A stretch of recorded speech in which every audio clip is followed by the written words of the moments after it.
आइए बच्चों, next question शुरू कर रहे हैं हम। इस क्वेश्चन को आप देखिए। 5 सेमी भुजा वाले एक समबाहु त्रिभुज ए बी सी की रचना करो और फिर एक अन्य त्रिभुज की भी रचना करनी है जिसकी भुजा है ए बी सी की संगत भुजाओं की 6/7 गुनी है। यानी कि दो त्रिभुज है, एक ऊपर और एक नीचे। उसके हिसाब से क्वेश्चन हो जाएगा। देखो बच्चों, ये भी आपका 8 नंबर में या 4 नंबर में ही आएगा। आइए शुरू करते हैं। तो सबसे पहले वही वाइट पेज। अब इस पे हमें क्वेश्चन शुरू करना है। हम क्या लेंगे, स्केल और पेंसिल। हमारे पास क्या है, 5 सेमी का समबाहु त्रिभुज, यानी कि हमें 5 सेमी की रेखा खींचनी ही पड़ेगी।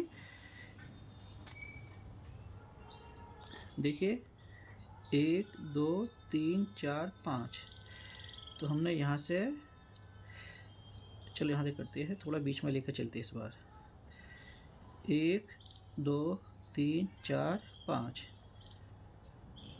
ये हो गई बच्चों 5 सेमी की एक रेखा। इसे हम मान लेते हैं ए बी या बी सी, जो भी आप मानना चाहें मान सकते हैं। चलो हम ए बी मान लेते हैं, ए और बी, या बी और सी भी मान सकते हैं, ऐसा कुछ फर्क नहीं पड़ने वाला। ये 5 सेमी की है, ए बी सी या ए बी सी कैसे भी कर सकते हैं, ज़्यादा कुछ फर्क नहीं पड़ने वाला। अब हम शुरू करते हैं। तो जितने की ये रेखा है उसका समबाहु त्रिभुज कह रहा हूँ आपका। जैसे कि यहाँ से लेके यहाँ तक ये आपकी मैंने रेखा बढ़ दी है। अब इसके हमें चापे लगानी है। देखिए एक चाप आप बी पे लगा लीजिए इस तरीके से, और एक ए से लगा लीजिए। चापे लगाने के बाद जो हमारा एंगल बनेगा, ट्रायंगल बनेगा, यानी कि वो आपका समबाहु त्रिभुज बनने वाला है। ये यहाँ से यहाँ तक, और ये यहाँ से यहाँ तक। ये तो हो गया आपका समबाहु त्रिभुज। यहाँ तक तो सबका क्लियर हो चुका है, ठीक है। अब हम इसमें उसका समरूप त्रिभुज बनाएंगे। समरूप त्रिभुज का मतलब होता है इसके ही जैसा एक और। तो ये 60 का होता है एक मान लीजिए, और ये नीचे 30 का। तो हमें 30 का बनाना पड़ेगा, यानी कि न्यून कोण के हिसाब से। या तो आप डी से बना लीजिए या आप डायरेक्ट कर सकते हैं। तो मैं चलो डी से बना लेता हूँ इस बार, उससे कुछ फर्क नहीं पड़ने वाला। ये मैंने देखा है, बिल्कुल टिट्टो सही लिखे ना, ये देख लीजिए, ले लिया 10 20 30, यानी कि यहाँ पर। तो ये डॉट। अब यहाँ से हम रेखा को खींच लेते हैं।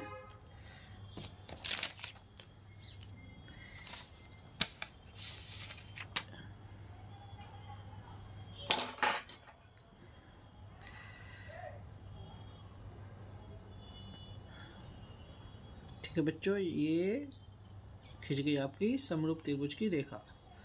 चारों तरफ इसे और भी बड़ा कर सकते हैं, लेकिन ज़्यादा बड़ा भी मत करना, क्योंकि उससे कुछ फ़ायदा नहीं होने वाला। यहाँ तक सबका क्लियर है। अब देखिए ये है आपका ए बी और सी, यानी कि ए बी सी या सी बी ए या बी सी ए, जैसे भी त्रिभुज है।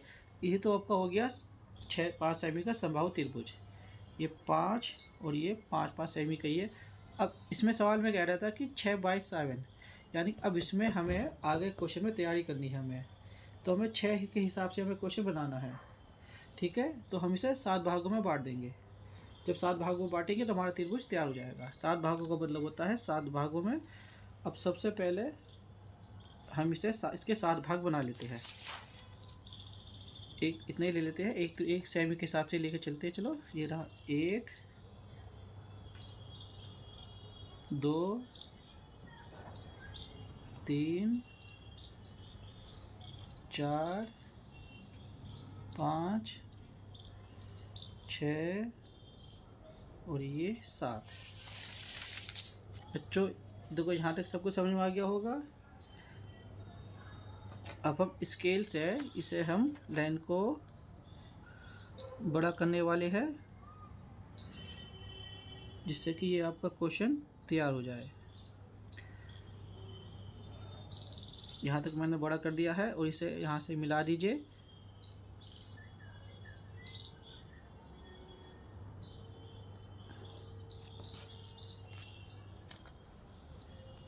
यहाँ तक सबका क्लियर हो चुका है।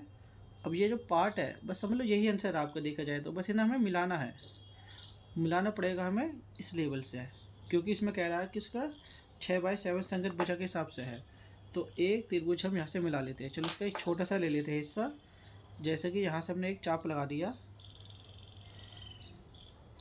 पहले की तरह वही, और एक चाप हम यहाँ से भी लगा सकते हैं या फिर इसे डायरेक्ट। तो इसे हम 30 के हिसाब से काट लेंगे। चलो, ये इस तरीके से और ये इस तरीके से।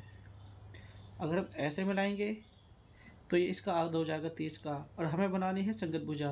तो यानी कि जो इसका जो अपोजिट है वही हमारी संगत भुजा होने वाली है। तो इसे आप इस तरीके से ना लेकर डायरेक्ट इस तरीके से आप मिला लीजिए, बात आपकी वही पड़ेगी। ये रहा, बन गया आपका संगत त्रिभुज।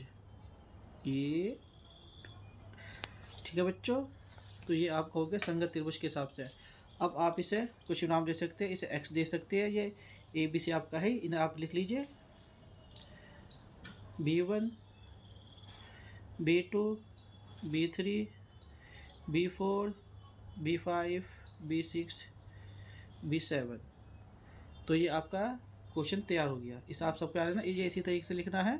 इसी क्वेश्चन में बच्चों इतना ही करना था, और फिर मैं कहूँगा रचना बिल्कुल वैसे ही लिखिए जैसे आपको आपने क्वेश्चन बनाया है, आपके नंबर पक्के हो जाएंगे। पेपर वाला मात्र बस ये चित्र देखेगा, रचना विधि पर ध्यान नहीं देगा, क्योंकि रचना विधि किसी भी बच्चे की सवाल में मैचिंग नहीं होगी। ठीक है बच्चों, तो देखिए इस टाइप के मैंने 3 क्वेश्चन बनाए हैं पेपर में, इसी टाइप के क्वेश्चन आते हैं 8 नंबर में। ठीक है, इन 3 क्वेश्चन को देखिए। पहले वीडियोस में मैंने 2 वीडियो बनाई थी, उसमें 4 क्वेश्चन थे। इन्हें करने के बाद आपका 8 नंबर का या 4 नंबर का क्वेश्चन पक्का होता है। ठीक है जी, तो अब हम मिलते हैं किसी नेक्स्ट चैप्टर के नेक्स्ट क्वेश्चन के अंदर में। धन्यवाद।